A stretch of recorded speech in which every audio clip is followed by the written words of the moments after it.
We continue Aleister Crowley's The Diary of a Drug Fiend with Chapter 6 of Book 2, which is the Inferno.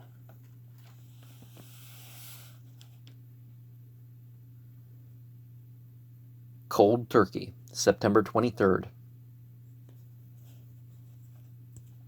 And in a way, September 23rd, the year 2000, is my birthday. Of course, we don't celebrate any sort of birthday. I don't remember what had happened. I don't know why. Basil told me long ago that the mind only kept count of material things. So these spiritual events are recorded in a higher kind of mind, of which we are not conscious until we get accustomed to spiritual life.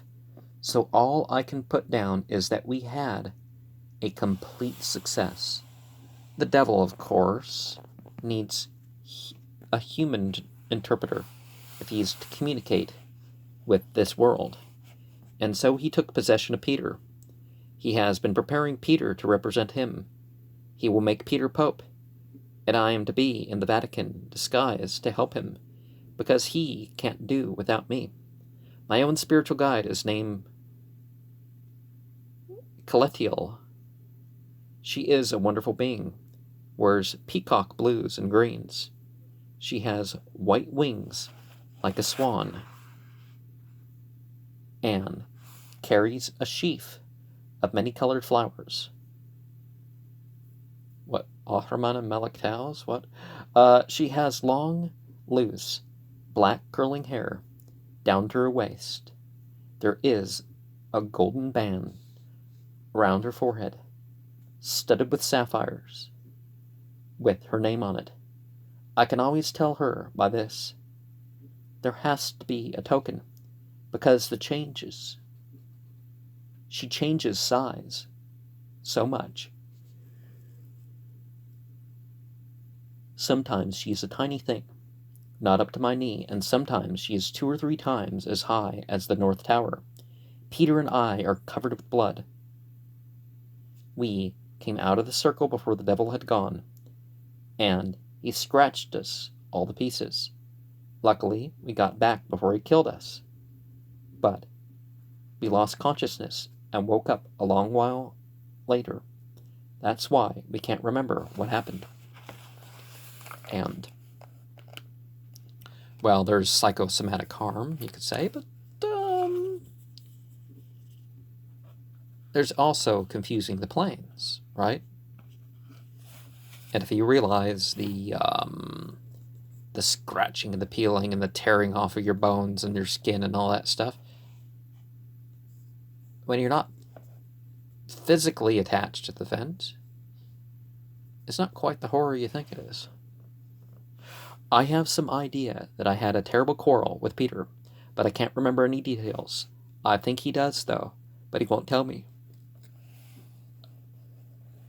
I don't know why he should act like this. The only thing I can think is that Gretel Webster may have come down to see him, perhaps, in her astral body, and put him against me somehow.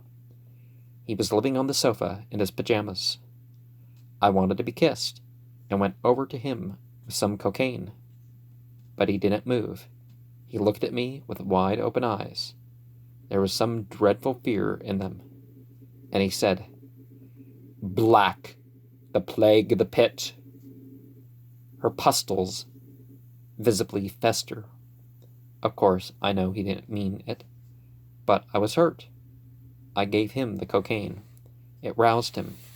He sat up, and then he held me by the shoulders and looked straight at my face and said, "Dragon of lure and dread, tiger of fury and lust, the quick in the chains to the dead, the slime alive in the dust, brazen shame like a flame, an orgy of pregnant pollution, with hate beyond aim or name, orgasm, death, dissolution." And then he began shrieking and ran out of the house. down to the lake and dived right in. He swam a few strokes and then came out and walked slowly up to the house. I found some towels in the linen chest. I was afraid of his catching a chill, so I rubbed him hard all over. He seemed to have forgotten everything. He was quite nice and normal, but just a little scared. I can't make out what's the matter with him. He acts as if he had learnt some terrible secret which he had to keep from me. He always seems afraid of being spied on or overheard. I went up to the old magic room tonight. Peter was sitting in the old man's chair, writing a book. I couldn't understand it at first. I had to come straight up, and he was fast asleep downstairs. Then, of course, the whole mystery became clear. While he's asleep, his astral double comes up and does magic. I knew it was very dangerous to disturb anyone's astral double, so I tiptoed out of the room. But the double followed me noiselessly. Every time I looked over my shoulder, he was there, though he was very quick at dodging back round the corner or into a doorway. Peter has been very preoccupied for some time. He writes out telegrams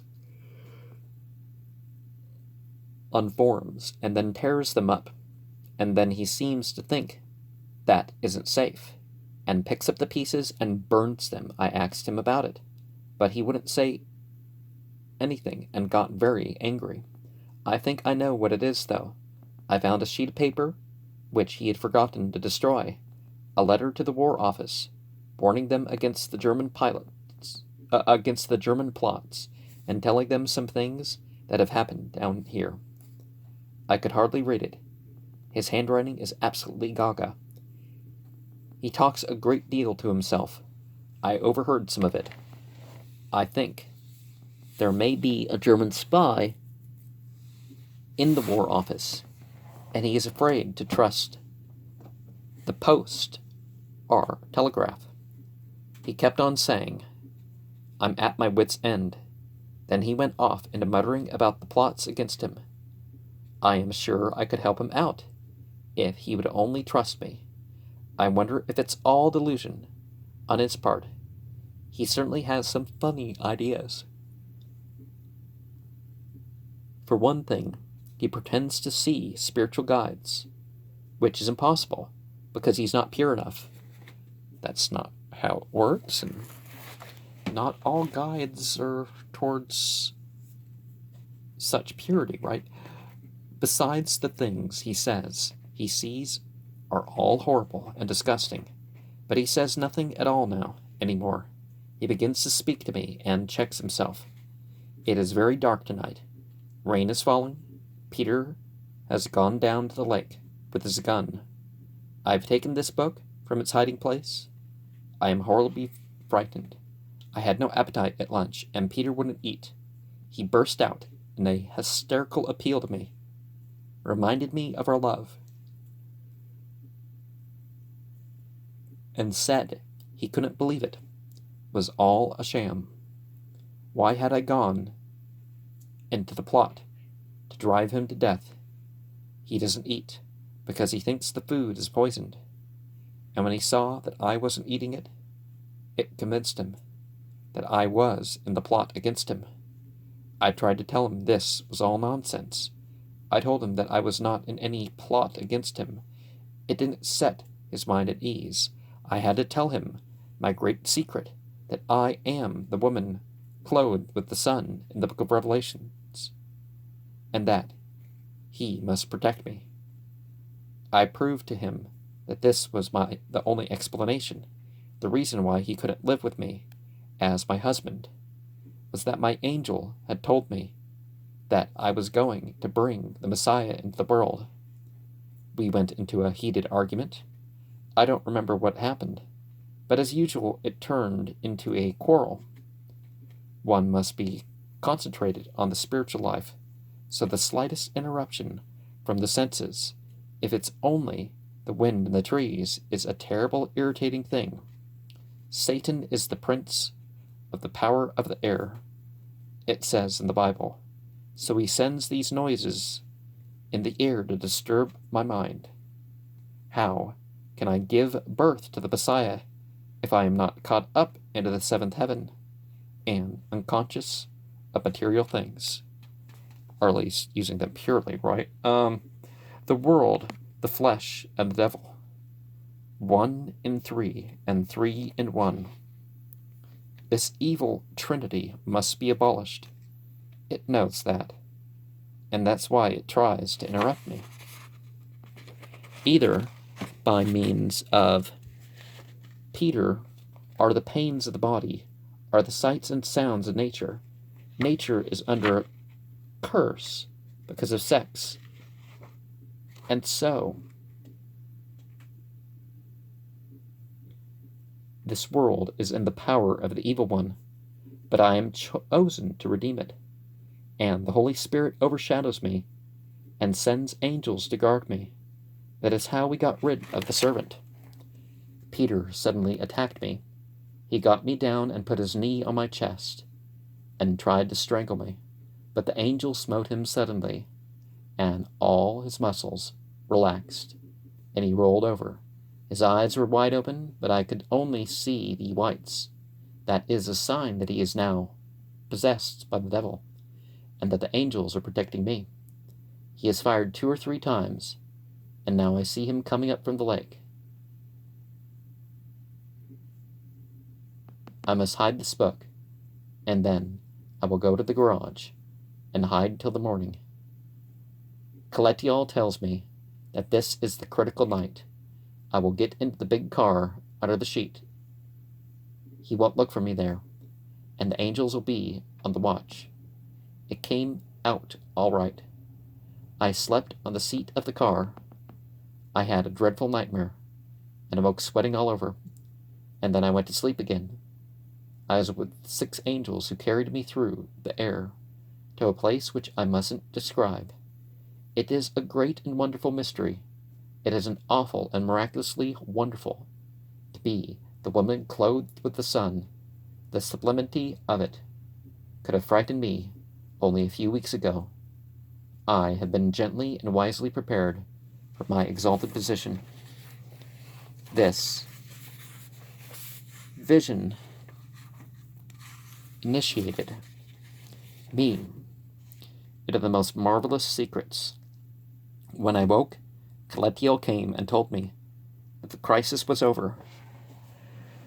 I was shivering with cold and went into the house for some heroin. That's the only thing that keeps one warm, however hot the weather is. This is because what keeps the body warm is the rush of animal life. When one has got the stage where one becomes wholly spiritual, the body becomes cold like a corpse. And, without the adulterants that tend to destroy the body from within, the veins and all that, the relaxation state, instead of the anxiety, allows blood to get to more areas, and some areas become engorged or whatever. But the relaxation can warm an individual. Now, there's other methods that drugs can help warm an individual when one refers to drugs and our states, but that's just certainly one of them. A dreadful thing has happened. We have used up all the heroin, and there is hardly any cocaine. I remembered what I had sewn away in my white frock. I went to get it. It was on the floor, in a corner of the drawing room. It was all shrunk and rumpled and dirty, and it was still quite wet, I suppose. I must have gone a long walk in the rain, though I don't remember anything about it. All the heroin was washed away. There wasn't a grain left. Peter came in and found me crying. He understood at once what had happened. All he said was, "You'll have to go back to Mr. Call." I couldn't even be angry. Men are too grossly animal to understand. How could I do such a thing, seeing who I was? He wanted some H, badly. Finding it gone made him want it insanely. He took one of the packets and began to chew it. Thank God, he said. It's quite bitter. There must be a lot in the dress. I was shivering and faint. I got another packet and put it in my mouth. He went wild and clutched me by the hair and forced open my jaws with his finger and thumb. I struggled and kicked and scratched, but he was too strong. He got it out and put it in his own mouth. Then he hit me in the face as I sat.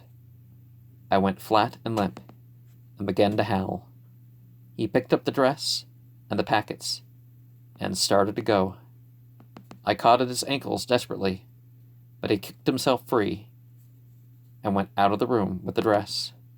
I was too weak and hurt to go after him, and my nose was bleeding. But I had got some H, and I remembered who I was. This was all part of the ordeal.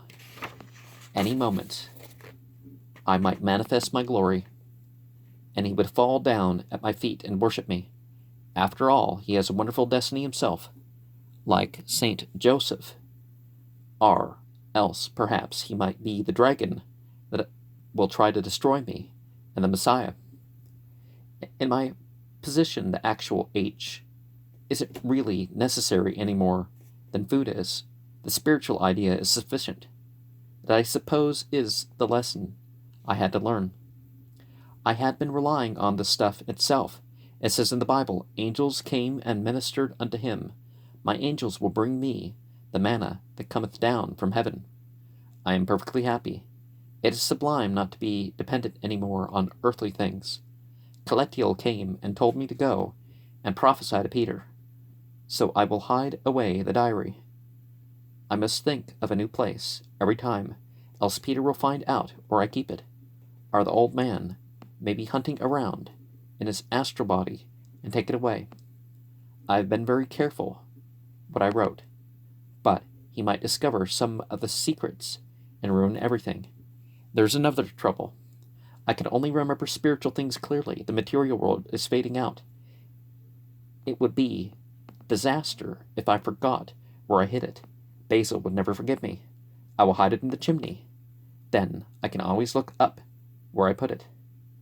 What is dreadful is the length of time. With H or C or both, there is never a dull moment.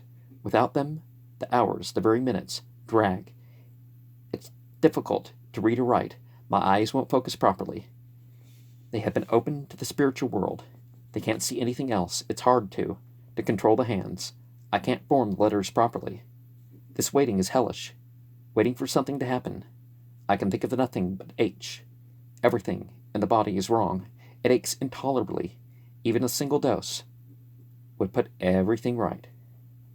It makes me forget who I am and the wonderful work to be done. I've become quite blind to the spiritual world. Caletiel never comes. I must wait. Wait for the Holy Spirit. But that's a memory so far, far off. There are times when I almost doubt it. Yet my faith is the only thing that prevents my going insane. I can't endure without H. And, of course, they can, but one of the things about drug use is that it knocks a person down a bit. Even it raises a person up, and then they feel like they have to take just to get back to what could be normal, and normal kind of drops over time. But one can open the doors without the drugs, without the degradation of the body, all that stuff.